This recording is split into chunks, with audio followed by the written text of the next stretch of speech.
France During the Interwar Period by Lauren McKinnon, Anna Nemeradze, and Lorelei Rich.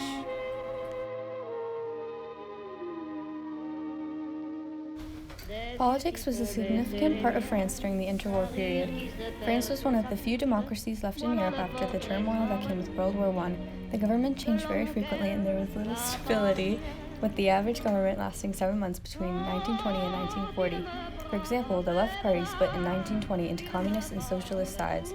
From 1924 to 1926, the Cartel des Squatches was a left-wing coalition that replaced the previous conservative coalition that was called the Bloc National.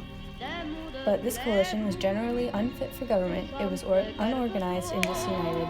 In 1925, however, the Locarno Pacts were signed, which were a series of treaties to keep Germany disarmed and weak. In 1929, the building of the Maginot Line started, which was created as a line of defense against any German invasions, and during this period, many alliances were forged to protect these alliances from Germany. After 1932, French domestic politics became increasingly chaotic and grim, moving back and forth between right and left. In May through June of 1936, the Popular Front Against Fascism was elected in France, and it was a radical leftist group. In 1937, the rightist government took over. And then in 1939, France was somewhat militarily prepared but not politically unified or stable enough to face a war. But in September of 1939, France declared war on Germany because they were allies with Poland and Poland was invaded. There were many prime ministers and leaders that led France during this period.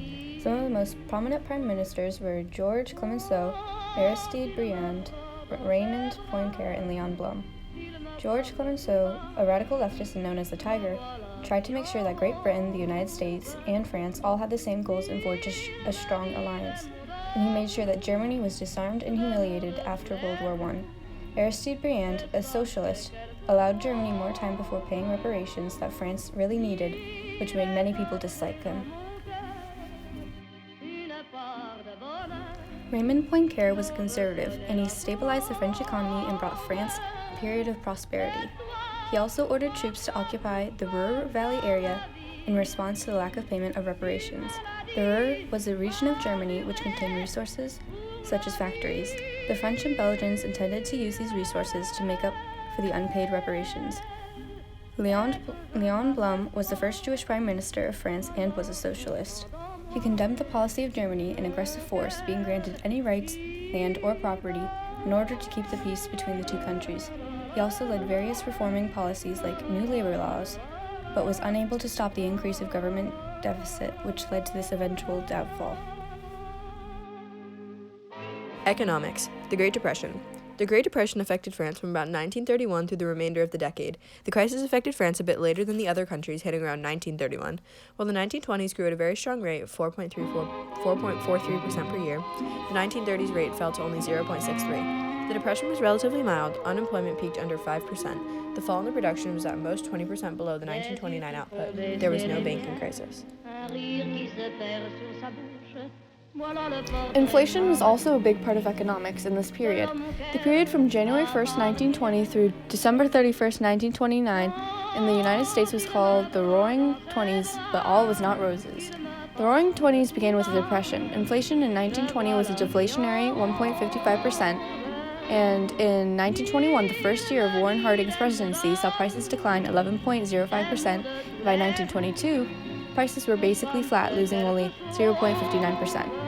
By 1917, the lowest bracket was 2%, and those making over $2 million had to pay a whopping 67% to help finance World War I.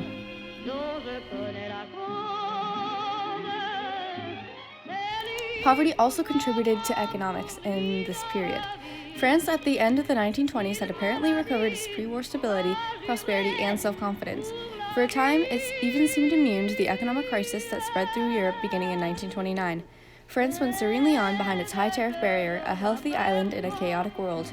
By 1931, however, France in its turn succumbed to the effects of the Great Depression, and the impact was no less severe than elsewhere. After large areas of the world were distraught and damaged post-war, many societies were facing conflicts.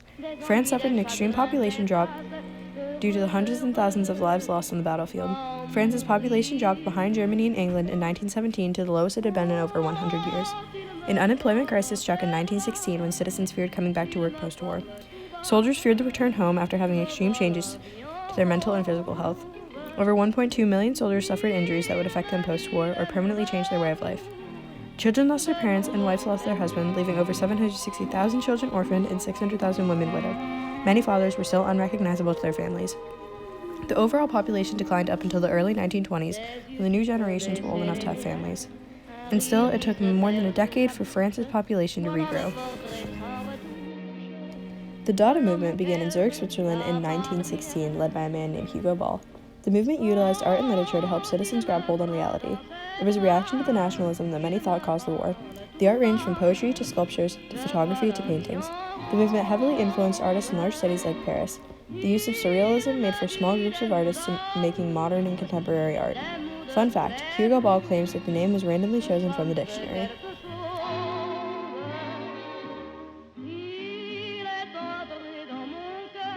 This population chart shows France's rapid decline in population in the early 1900s.